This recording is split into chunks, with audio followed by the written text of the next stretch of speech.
The future is approaching fast. Don't blink. Welcome to the Auto Brief News, coming to you live from our studio in Switzerland.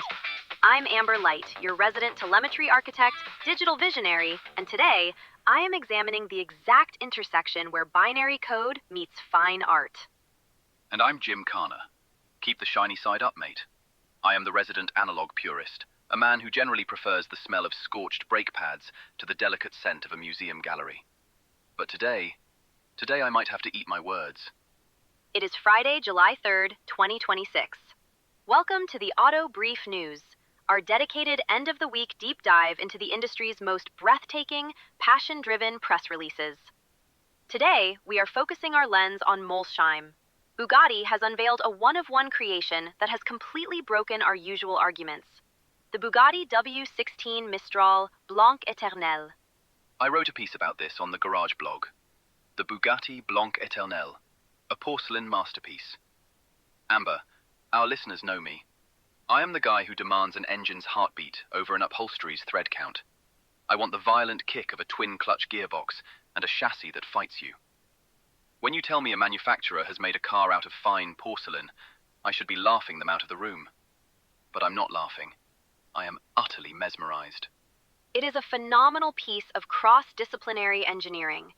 It is the ultimate synthesis of digital modeling and 18th century materials science. But before we pull out our white cotton gloves and examine the glazing on this hypercar, let's calibrate our frequency and hear from the partners who keep our studio broadcasting. This segment is fueled by echoesoftheroad.com, vintage gear design for car enthusiasts and anyone who believes true beauty has mileage. Echoesoftheroad.com is your definitive apparel store of vintage car culture. All right, let's bring the Bugatti W16 Mistral Blanc Éternel into the light. Jim, to understand this car, we have to rewind 15 years. In 2011, Bugatti collaborated with KPM, the Königliche Porzellan Manufaktur Berlin, the legendary Royal Porcelain Manufactory. They created the Veyron Grand Sport L'Or Blanc, which used hand-painted blue lines to simulate the light reflections over the car's body. I remember it vividly. Frank Hale, who is now Bugatti's design director, was actually in the studio back then, physically taping the fluid lines onto that Veyron by hand. It was inspired by a white porcelain vase designed for KPM by the Italian designer Enzo Mari. It was a beautiful, sweeping, organic design. Exactly. But for the Blanc Éternel, they didn't just recreate the reflections, they moved the concept into the digital age. And this is where my telemetry-obsessed brain short-circuits with joy. Jim, the W16 Mistral was designed entirely without clay models. It was constructed in a purely digital environment, using a network of precisely controlled surfaces called NURBS. NURBS. Non-uniform Rational B-Splines. It is a mathematical model commonly used in computer graphics for generating and representing curves and surfaces. It is how you create complex, seamless volumes in a digital space. The surface of the Mistral is made up of these invisible digital patches. And here is the genius of what they did, Amber. For the Blanc Éternel, they took that invisible digital wireframe, the actual computer math that makes up the car, and painted it onto the physical bodywork. Yes, the fine black lines flowing across the pure white bodywork map the exact underlying digital surface layout. It reveals the geometric logic behind the car's form. It is the definitive contrast, the black lines of digital modeling against the pure, perpetual white of the porcelain aesthetic. But despite all that digital math, the execution was entirely human. They didn't have a giant 3D printer spray the paint. They painted the car pure white, carefully sanded it down, and then a human being had to stand there with a roll of tape and precisely position every single black line by hand across a three-dimensional hypercar body. Then they countermasked it, peeled the tape, and sprayed the channels black. The level of measured patience required for that is terrifying. One sneeze, and you've ruined a multi-million euro piece of art. It's the interplay of the digital conception being rendered permanently upon its physical form. And it extends into the cockpit. The white leather seats and door panels have the exact same digital line work, but they didn't stitch it. They masked the leather by hand and applied black paint directly to the white hide to ensure the exact same sharp graphic contrast. All right, the paint is brilliant. But we need to talk about the absolute madness of the materials. Because it's not just called the Blanc Éternel for the paint job. They actually used KPM porcelain on the car. Not just on the car, Jim. In the car. Functionally. Which is the part that blows my mind. On the exterior, sure, the EB emblem on the back is porcelain. The fuel cap, the oil cap, and the two inlays on the engine cover featuring the KPM Royal Scepter logo. That's fine, but then you get inside the cabin. The speaker cover plate, the two knee pad inlays, the center console armrest inlay, the gear shifter shells, and the window lifter buttons. They are all crafted from genuine, precious porcelain. Amber, you are sitting in an open-top hypercar capable of doing well over 340 kilometers an hour. A car with a suspension setup designed to handle unimaginable lateral G-forces. And when you want to roll down the window, you are pressing a button made out of the same material as a museum tea set. Do you know how fragile porcelain is? It's not just about the fragility, Jim. It's about the engineering tolerances. This is what makes it a masterpiece of manufacturing. In order to make a porcelain gear shifter fit perfectly onto a machined aluminium or carbon fiber mechanism, you have to account for the kiln. The shrinkage. Exactly. When porcelain is fired in a kiln, it contracts. Its dimensions shrink by exactly 17% from the original unfired component. 17%. If you are off by a millimeter in the calculation, the gear shifter rattles, or the window switch won't fit through the carbon fiber bezel. You have to precisely anticipate that 17% shrinkage during the digital modeling phase. You design the part 17% too large, fire it at thousands of degrees, and pray that the chemical contraction leaves you with a component that fits seamlessly into a hypercar interior. Thomas Wenzel, the creative director of KPM, called it an extraordinary creative challenge. That is an understatement. Refining a material that sensitive for use in a 1,600 horsepower vehicle is an engineering miracle. And let's talk about that 1,600 horsepower baseline. Because it is very easy to look at this car, with its delicate white paint and its porcelain knee pads, and forget what is sitting directly behind your head. The 8.0-liter quad-turbocharged W16 engine. The Veyron established it, the Chiron perfected it, and the Mistral represents its final road-going expression. This engine is an industrial titan. It redefined the physics of top speed for 2 decades. It produces so much heat, so much torque, and so much sheer violence that putting porcelain anywhere near it seems like a joke. But it works. As I said in my blog, talking about the 0 to 100 times of the Blanc Éternel feels like talking about the fuel consumption of a Rembrandt.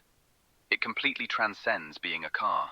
It is a sur-mesure project, Bugatti's bespoke division. It proves that true luxury isn't just about putting a larger screen in the dashboard or adding more carbon fiber. It is the opportunity to create something deeply meaningful.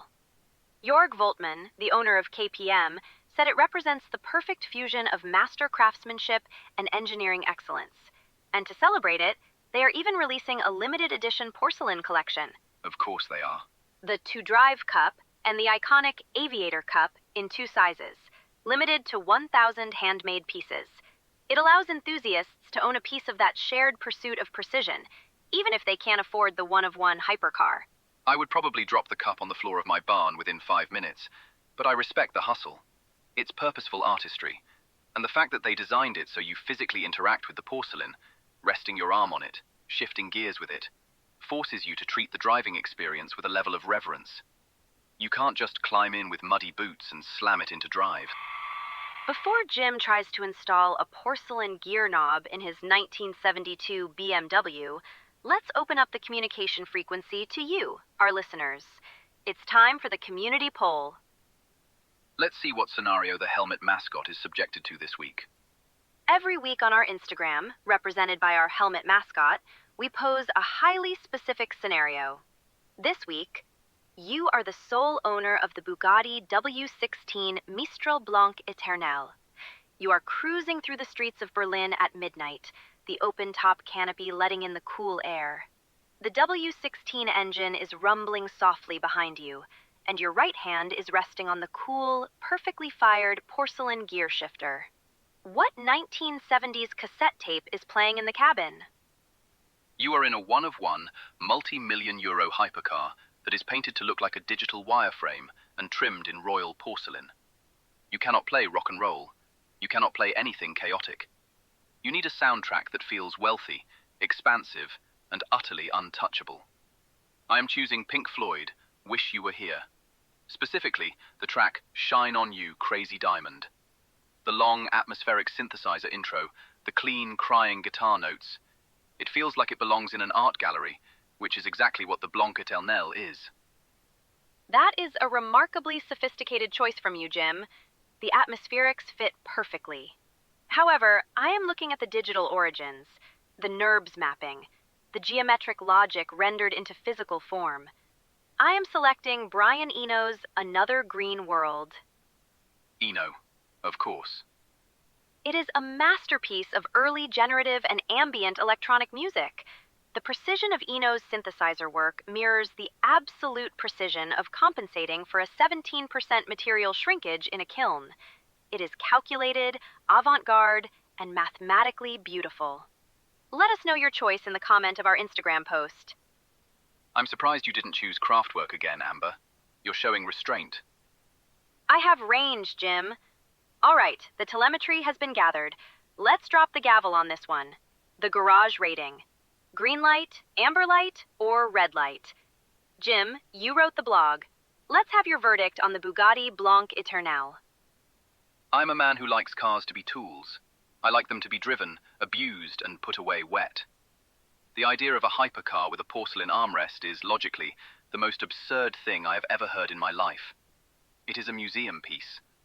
But the sheer audacity of it, the fact that someone spent hundreds of hours hand-taping a digital wireframe onto a 340 kilometers per hour missile, the respect for the materials. It is madness, but it is beautiful madness. It is the perfect send-off for the W16 engine. It's a resounding, bewildered green light from me. I am thrilled we agree. For me, it is also an absolute green light.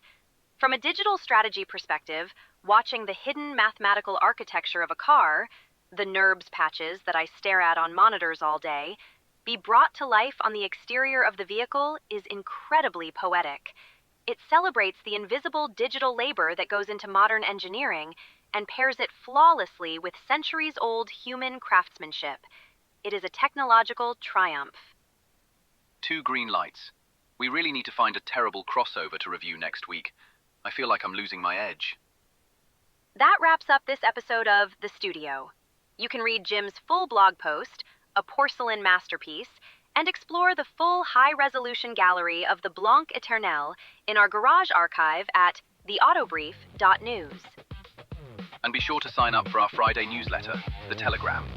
I'll be writing an essay on why porcelain is superior to piano black plastic, typed exclusively on a machine that requires a heavy, tactile keystroke.